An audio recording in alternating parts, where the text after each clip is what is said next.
Students next देखते हैं हमारे पास नेक्स्ट कोऑर्डिनेटर है काइट। अब काइट क्या होता है ये मैं ना आपको बना के दिखाता हूँ तब आपको फील आएगा। देखिए एक पेपर इस तरीके से ले लिया और इसको इस तरीके से फोल्ड कर दो। देखो ये पेपर लो ऐसे और इसको ऐसे फोल्ड कर दो। फोल्ड करने के बाद क्या करोगे, ध्यान से चेक करो। यहाँ से ना आप एक काम करो, इसको ऐसे रखो, ठीक, और स्केल ले लेता हूँ मैं, ठीक है। ध्यान से देखना मैं क्या कर रहा हूँ। ये ऐसे एक लाइन ड्रॉ करी, ठीक, और ऐसे ये दिख रहा है, ठीक। इस तरीके से आप भी ट्राई करिए अपनी कॉपी पे, ठीक करो। अब सीजर ले लो, कैंची ले लो और इसके अलोंग इसको कट करो और इसके अलोंग, ठीक है। तो मैं कट करके निकालता हूँ, देखना क्या निकलेगा। अब सीजर तो है नहीं मेरे पास, तो मैं ऐसे ही इसको हाथ से कट करता हूँ इस लाइन के अलोंग, जो ब्लैक वाली लाइन है इसके अलोंग इसको कट करो, ठीक। अब सीजर से मैं नहीं कर रहा हूँ बच्चों, है ना, मैं इसको कट करके दिखाता हूँ, निकलेगा क्या वो मैं आपको दिखाता हूँ।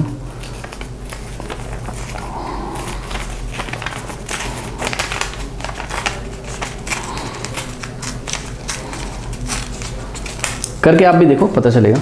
ये ऐसा कुछ निकल के आएगा। अब इसको ओपन करो, ये देखो, जब इसको आप ओपन करोगे, ठीक है, बहुत सही शेप नहीं आया है। यहाँ से आप सोचोगे ट्रायंगल है, ट्रायंगल नहीं है ये एक्चुअल में कुछ इस तरीके का शेप है। ये इस देखिए इस तरीके का शेप आएगा आपके पास, ये, ठीक है ना।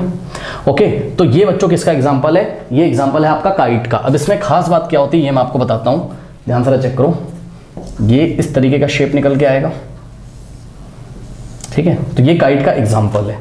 अब देखो इसमें खास बात क्या है मैं आपको बताऊं, सुनो ध्यान से, इसको देखो जरा। इसका नाम रखते हैं पहले ए, ठीक, A correct, B correct, C correct, D. ये ऐसा कुछ हो गया, ठीक है ना। ये ध्यान से चेक करिए। अब बच्चों इसमें खास बात पता है क्या है, अगर आप सोच सकते हो तो सोचो। ये पेपर इस तरीके से ऐसे फोल्ड था पहले, यानी कि देखो इसको ऐसे रखो, यहाँ पे एंगल डी है, मतलब ये एंगल डी है, ये वाला, हाँ, यहाँ पे एंगल बी है, ये एंगल बी है। तो पेपर तो ऐसे फोल्ड था ना, यानी कि एंगल डी पूरी तरीके से किसको कवर कर रहा था, एंगल बी को। चेक करो, एंगल डी तो पूरी तरीके से किसको कवर कर रहा था, एंगल बी को, ठीक है। और जब हमने इसको इस तरीके से ओपन किया तो एंगल डी एंगल बी आपके सामने आ गया, ठीक। तो यानी कि angle D exactly angle B को कवर कर रहा है, तो डी तो बी के इक्वल है। कॉपी में नोट लगाएं, यहां पर मेजर ऑफ एंगल बी तो मेजर ऑफ एंगल डी के इक्वल है, बट एंगल ए बच्चों,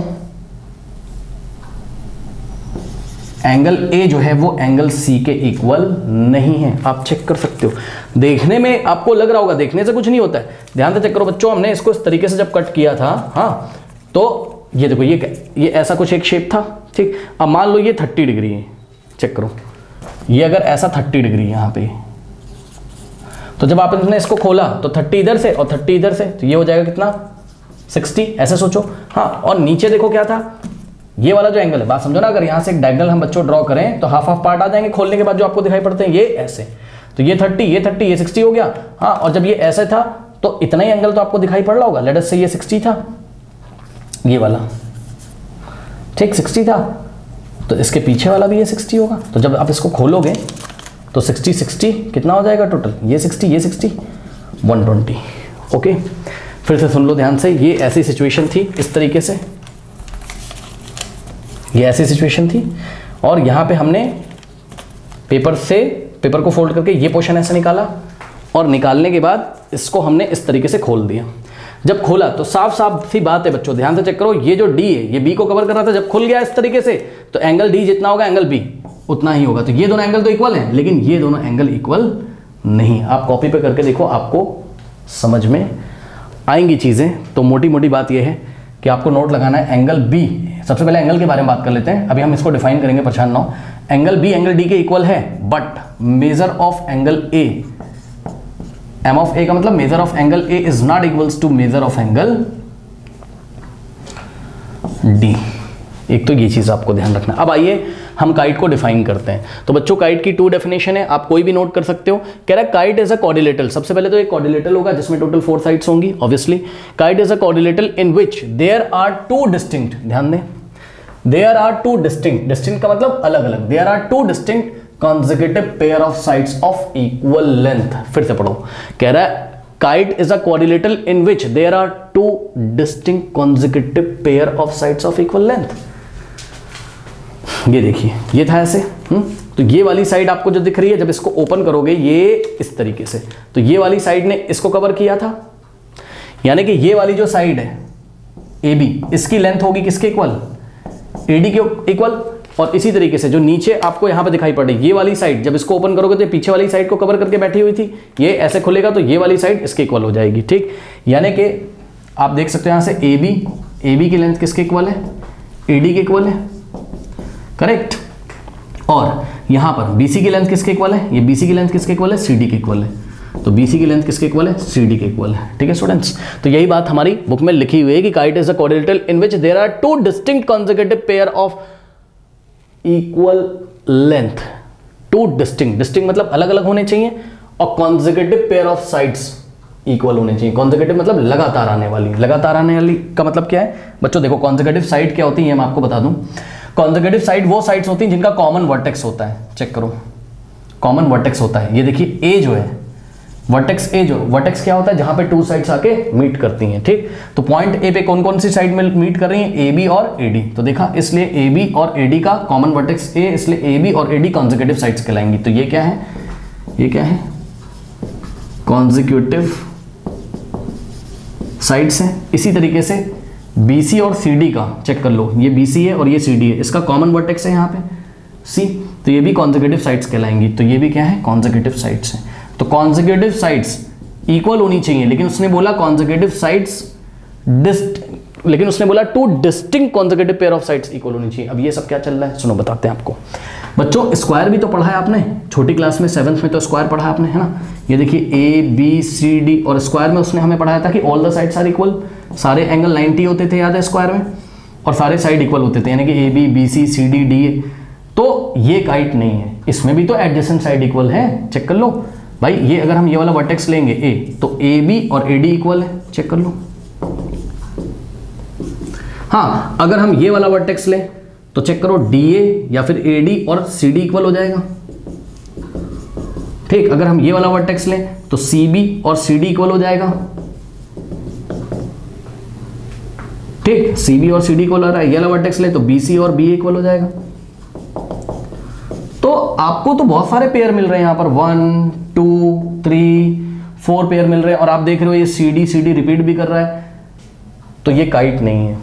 एडजेसेंट साइड के पेयर अगर हम ले रहे हैं, ये वाला इक्वल है, ये वाला इक्वल है, ये वाला इक्वल है, ये वाला इक्वल है, लेकिन उसने हमसे क्या बोला, टू डिस्टिंक्ट कॉन्जिक्यूटिव पेयर होने चाहिए। डिस्टिंक्ट दो, यानी कि दो ही पेयर होने चाहिए, और कुछ भी रिपीट नहीं होना चाहिए। मतलब समझो, अगर एक बार AB AD के इक्वल हो गया, AB AD के इक्वल हो गया अगर, तो कभी भी ये AD किसी और के इक्वल नहीं होगा, यानी कि AD DC के इक्वल हो नहीं सकता। और अगर AB एक बार AD के इक्वल हो गया तो ये AB BC के इक्वल हो नहीं सकता। तो टू ही डिस्टिंक्ट पेयर मिलेंगे, यानी कि ये वाला इसके इक्वल, एंड एक पेयर तो ये मिला, एंड ये वाला इसके इक्वल, बस खत्म। तो ये काइट होती है। ठीक, अगर आप दूसरी डेफिनेशन देखेंगे तो quadrilateral with exactly two pairs of, देखो बोल दिया उसने, ये वाली डेफिनेशन भी आप नोट कर सकते हो। कह रहा है ऐसा quadrilateral with exactly two pairs of equal consecutive sides, जिसके exactly two pair of equal consecutive sides होते हैं। मतलब कॉन्जिक्यूटिव साइड्स हमने आपको बताया, और एग्जैक्टली टू पेयर ही होने चाहिए, दो से ज्यादा पेयर नहीं होने चाहिए। स्क्वायर में तो आपको दो से ज्यादा पेयर मिल रहे हैं जो कि आपस में क्या है, इक्वल है। ओके स्टूडेंट्स, सो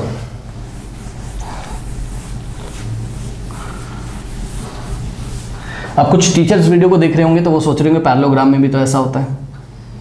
ठीक, ये पैरेललोग्राम है ना, उसकी मैं कंफ्यूजन दूर कर देता हूं इस कॉन्सेप्ट की। देखो यहां पर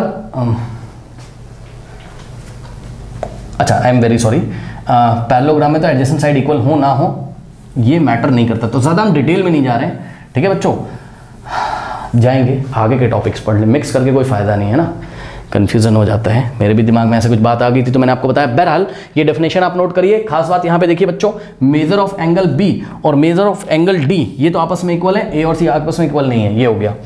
अब यहाँ पे आपको कुछ प्रॉपर्टीज पढ़नी होती है डायगोनल से रिलेटेड। हमेशा कोई भी क्वाड्रिलेटरल आप पढ़ोगे, ठीक है, ट्रापीजियम में तो डायगोनल के बारे में ऐसा कुछ नहीं पढ़ना होता है, तो मैंने नहीं पढ़ाया।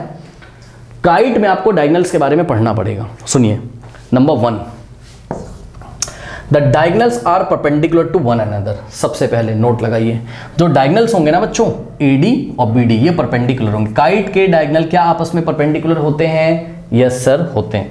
तो सुनो, मान लो कि हमने डायगनल AC ज्वाइन किया और डायगनल BD ज्वाइन किया। चलो इस तरीके से ज्वाइन कर लेते हैं। ये डायगनल AD है और ये डायगनल क्या है? BD है। ठीक है बच्चों, तो मान लो ये दोनों पॉइंट O पे इंटरसेक्ट कर रहे हैं। कहाँ पे? O पे। तो पता है आपको ये एंगल 90 होगा। यस सर, दोनों डायगनल एक दूसरे के साथ जहां पे इंटरसेक्ट करेंगे वहां पे 90 डिग्री बनाएंगे। इसी बात को हम क्या बोलते हैं? The diagonals are perpendicular to one another. मतलब ये 90 होगा, ये 90 होगा, ये 90 होगा, ये 90 होगा। ठीक, एक तो ये बात है। दूसरी बात क्या है? दूसरी बात है one of the diagonal bisect the other.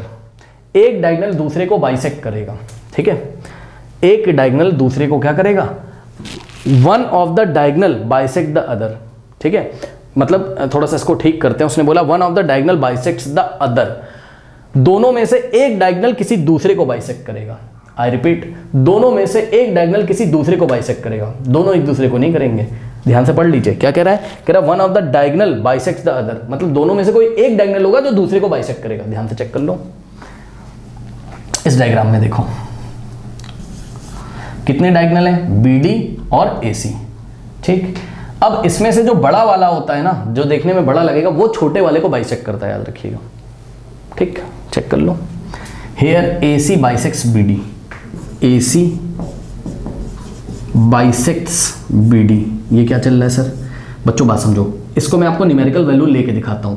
ये जो डायगनल AC गया ना, इसने BD को 2 इक्वल पार्ट्स में डिवाइड कर दिया है। ठीक, एग्जाम्पल के तौर पे मैं आपको बताता हूं, ध्यान से चेक करो। नंबर ले लेता हूं। मान लो ये OB कितना है? 5 है। तो पता है OD भी कितना है? 5 है। चेक कर लो, AC ऐसे करके गया और इसने BD को 2 इक्वल पार्ट्स में डिवाइड कर दिया। यानी कि OB is equals to OD। OB is equals to what? OD। Copy में नोट लगाएं, कंफ्यूजन मत रखना बच्चों। क्या BD ने AC को बाइसेक्ट किया? नो। मतलब कोई अगर ये सोच रहा होगा OA is equals to OC है? नो। क्या OA is equals to OC है? Answer is no. ठीक है, तो काइट में डायगनल एक दूसरे के परपेंडिकुलर होते हैं। Yes sir. क्या दोनों ही डायगनल एक दूसरे को बाइसेक्ट करते हैं? मतलब पहले वाले ने दूसरे को बाइसेक्ट किया और दूसरे वाले ने क्या पहले वाले को कर दिया? ना ना ना ना, दोनों में से कोई एक होगा जो दूसरे वाले को बाइसेक्ट करेगा। तो यहां पे आपने देखा BD को AC ने क्या कर दिया? बाइसेक्ट कर दिया।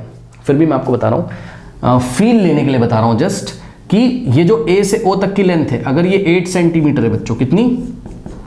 8, तो पता है आपको O से C तक 8 नहीं होगा, कुछ और होगा, 7 होगा वो, या 6 होगा। अब तो समझ में आ गया ना कि OA और OC आपस में इक्वल नहीं है। ठीक है ना, आई थिंक आपको बात समझ में आई होगी। तो ये सारी बातें आप लोग नोट कर लीजिए काइट से रिलेटेड। Okay students.